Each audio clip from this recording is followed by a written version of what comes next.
Okay, so first off, se is used as a reflexive pronoun when you have a subject or group of subjects in the third person performing an action on themselves. Se is also used as a reciprocal pronoun when you have a group of subjects performing an action on each other. Then we've got se used as an indirect object to replace le or less when that indirect object goes in front of a direct object starting with an L. And then we got the accidental se, the impersonal se, the passive se, the middle voice se. And of course, last but not least, we've got se used as an intensifier. What did he say? Yo no sé. Buen día, alumnos. Bienvenidos al canal. Y para mis suscriptores, bienvenidos de nuevo. El tema de hoy trata de una palabrita en español muy potente y casi igual de confusa. Se. Now, this is probably one of the most confusing words for Spanish learners because there's just so many different ways that we can use it. But today, we're going to break it down so that you always know when to use se in your Spanish.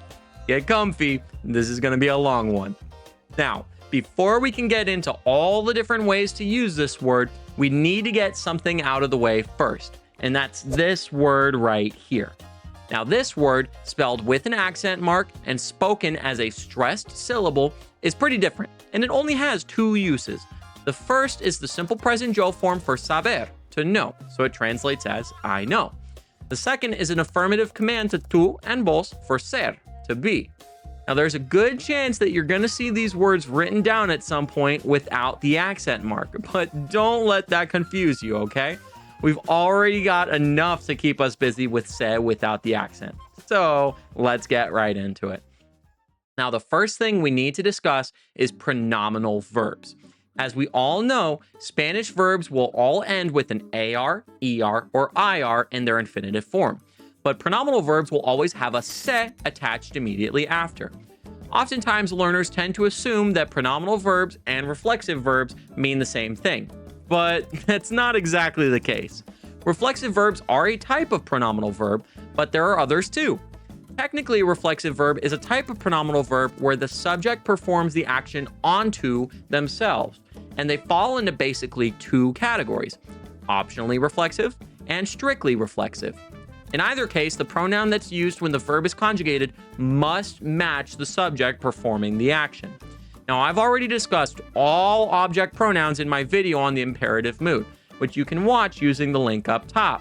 But the most important thing that we have to remember for this video is that our third-person conjugations, both with singular and plural, will keep the pronoun se when they get conjugated, meaning it's used only for él, ella, usted, ellos, ellas, and ustedes. Now, optionally reflexive means that there is a non-pronominal version of the verb which does not have the se attached to the end. And one of the most common ones we're all familiar with is llamarse, to call oneself, which is used when we ask what somebody's name is with ¿Cómo se llama? But the non-reflexive version, llamar, simply means to call, like when we ask ¿Por qué me llamaste ayer?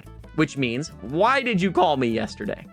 Now, there's all sorts of optionally reflexive verbs out there, like lavar and lavarse, which are to wash and to wash oneself, or meter and meterse, which are to put and to go in, or quedar and quedarse, which are to remain and to stay. Now, it's always a good idea when you're learning a new verb to try to find out if it has an optionally reflexive version of it, where the meaning changes to reflect the subject performing the action onto themselves. Now, the other type of reflexive verb that we have is strictly reflexive, which are pronominal verbs which do not have a non-pronominal alternative. Now, most often, these are going to be verbs related to feeling certain emotions, such as quejarse, to complain, arrepentirse, to regret, or atreverse, to dare. Although they work pretty much the same as optionally reflexive verbs in that the action is performed by and onto the subject, you need to be aware of their existence so that you don't accidentally invent words that don't exist by removing that pronoun. So just be on the lookout for that, okay? Now, the other type of pronominal verb we need to discuss is called a reciprocal verb. Now, this is very similar to a reflexive verb, but the difference is that it only works with groups of people performing an action onto each other, or reciprocally. In this case, se is going to be the pronoun used only with ellos, ellas, and ustedes. For example, when we use the reciprocal version of the verb conocerse, ellos se conocen means they know each other. But if you use it reflexively, él se conoce means he knows himself. You see the difference there? While reflexive verbs are performed by one person onto themselves, reciprocal verbs are performed by a group onto each other. So this leads us to a difficult question. How do we know whether the verb is being used reciprocally or reflexively? Well, most of the time, it will already be clear from the context of the sentence, but sometimes it isn't. For example, the verb penar, to comb, has a pronominal equivalent, peinarse, which is usually reflexive to say to comb oneself. But how would we describe multiple people reciprocally combing each other's hair? The sentence se peinan on its own probably wouldn't be enough here. So we need to add more context. And we can say things like mutuamente, el uno al otro, or entre sí. Adding these types of phrases makes it clear that each member of the group is performing the action onto somebody else, rather than onto themselves. Okay, so now that we know how to describe actions that the subject performs onto themselves or onto each other in a group, but we've still got a long way to go. Now, before we start getting into some of the more complicated usages for se, let's take a quick look at these pronouns themselves. We already know that se is the reflexive or reciprocal pronoun for the third person, but it's also used sometimes as an indirect object pronoun for the third person. Usually these pronouns will be le for an individual or les for a group of people, but there's a little quirk of Spanish that came up to make pronunciation easier. When le or les is followed by a direct object starting with an L, it turns into se. As an example to say, I will give him the cookie, we can translate that as le voy a dar la galleta, with le as our indirect object pronoun standing in for him, and la galleta is our direct object.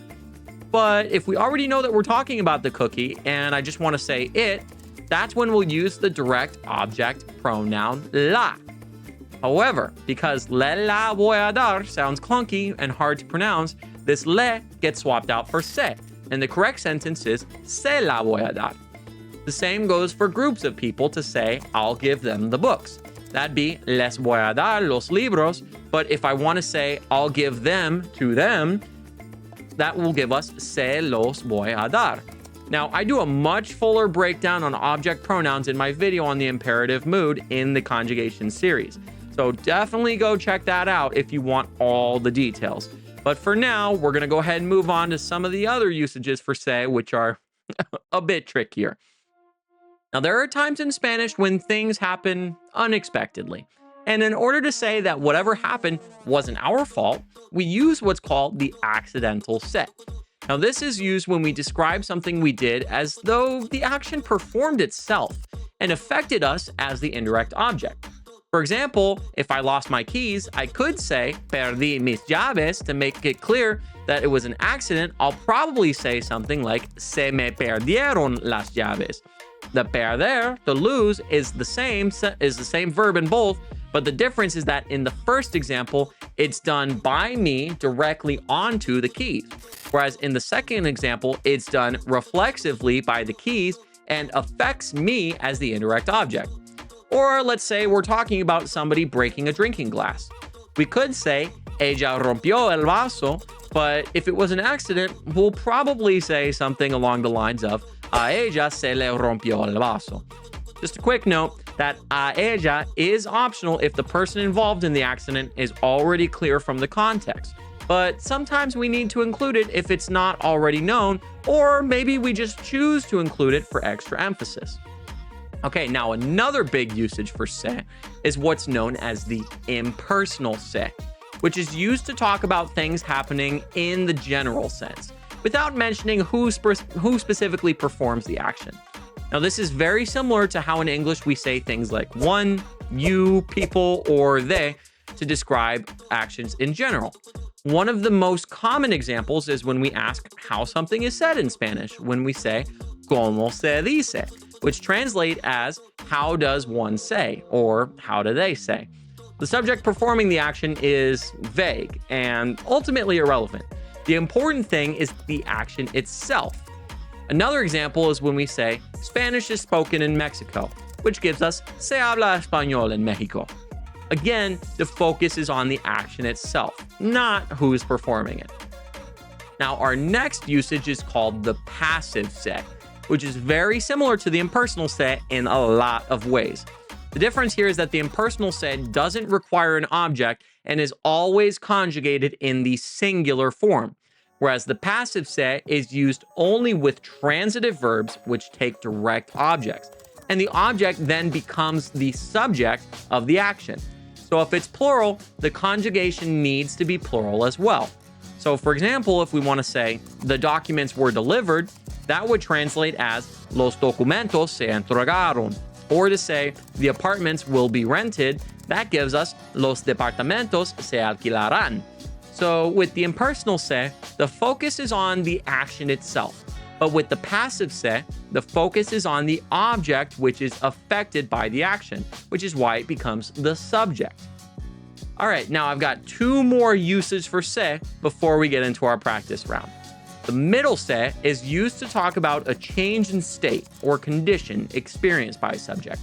Now, it's very similar to the accidental se, but the focus is on the change in condition rather than some unintentional action. The middle se might take an indirect object depending on the situation, but the important thing is that a change in state is being described. Now, unlike the accidental se, there's no implied agent responsible for the action, making its usage more focused on the action itself. So it's a bit more like the impersonal or passive usages in that way. Some examples are estos tacos se venden rápido, to say these tacos sell quickly, or esa chaqueta se te ve bien, to say that jacket looks good on you. And our final usage for se is as an intensifier. Now, this is also called the emphatic se. And what's interesting about this usage is that the se is completely optional here and can be removed without causing any grammatical errors. Now, its purpose is to emphasize the amount that something is done, and most often is used with words of consumption like comer, beber, or tomar. Now, it's also used with words related to senses or movement or knowledge, such as oír, venir, or saber. Now, it's important to note that this usage is mostly used with people, meaning we need to use the correct reflexive pronoun according to the subject. So if I want to say, did you drink all of the milk? That's going to give us te bebiste toda la leche. And if we remove the te here, nothing changes except that extra emphasis is now gone. All right, amigos. Well, that's everything we've got for the lesson. So now, to make sure you know how to say it right, let's get started with our practice round. Now, I figured the best way to test our understanding here is going to be pretty straightforward. I'm going to give you a few sentences in English and translate them fully into Spanish. Your task is simple. Identify which usage of se is being employed in the sentence. I'm going to give you 5 multiple choice questions and you'll have 4 options each. You'll get 5 seconds to decide before I reveal each answer. ¿Estamos listos? Empecemos. Our first sentence is, I forgot to buy the cake for the party. Our translation is, se me olvidó comprar el pastel para la fiesta. Is this an example of A, the reciprocal se, B, se as an indirect object, C, the accidental se, or D, the emphatic se?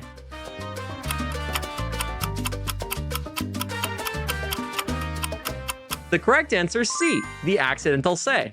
This sentence could also be translated as olvidé comprar el pastel, but the se me olvidó usage makes it clear that it was an accident.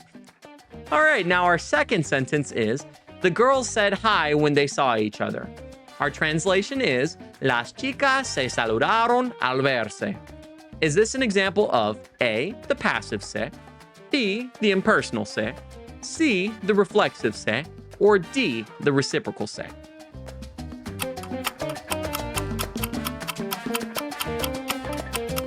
The answer is D, the reciprocal se. We have 2 examples of the reciprocal se here, se saludaron and verse, and they both have to do with actions they're performing on each other. Notice how the context from the sentence is already clear here. We don't need to add mutuamente or la una a la otra or entre sí because they don't really add anything to the sentence. We already know what we're talking about. Okay, so our third sentence is, you learn a lot in school. Our translation is, se aprende mucho en la escuela. Is this an example of A, the impersonal se, B, the passive se, C, the emphatic se, or D, the reflexive se?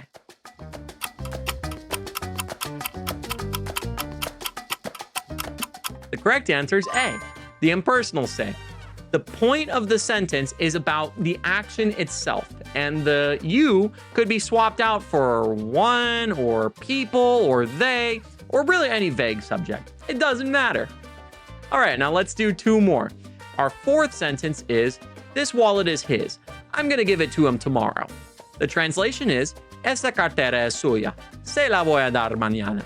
Now, is this an example of A, the reflexive se, B, the accidental se, C, se as an indirect object, or D, the impersonal se?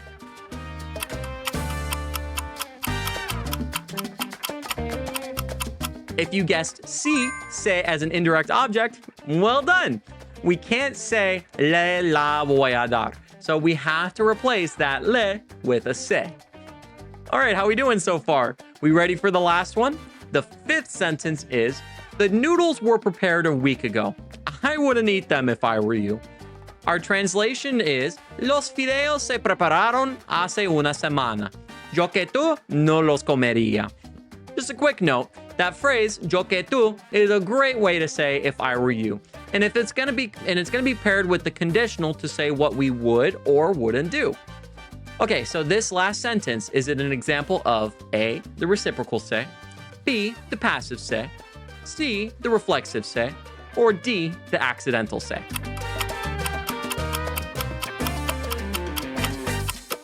Our last answer is B, the passive se. The sentence is saying that the noodles were prepared, but we don't know who did it, nor is it really relevant here. So the focus is the action of the noodles being prepared. All right, amigos. So how did you do? Did you get all 5 answers right? If so, eso es maravilloso. Now, if you missed any, don't beat yourself up too much. Honestly, this is a subject where even some native speakers struggle at times identifying which is which. There's plenty of overlap between these different usages at times, and more often than not, native speakers just know to put that se there because it feels right. And that's where we're trying to get as well, to make sure it feels right. Just keep practicing and you'll be well on your way to knowing how to say it right every time. Okay, amigos, pues eso es todo el tiempo que tenemos para esta lección. Espero que te haya gustado y que hayas aprendido algo útil hoy. Déjame un comentario si tienes alguna pregunta acerca de lo que hemos cubierto hoy y te atenderé. Muchísimas gracias por ver. Que tengas un lindo día.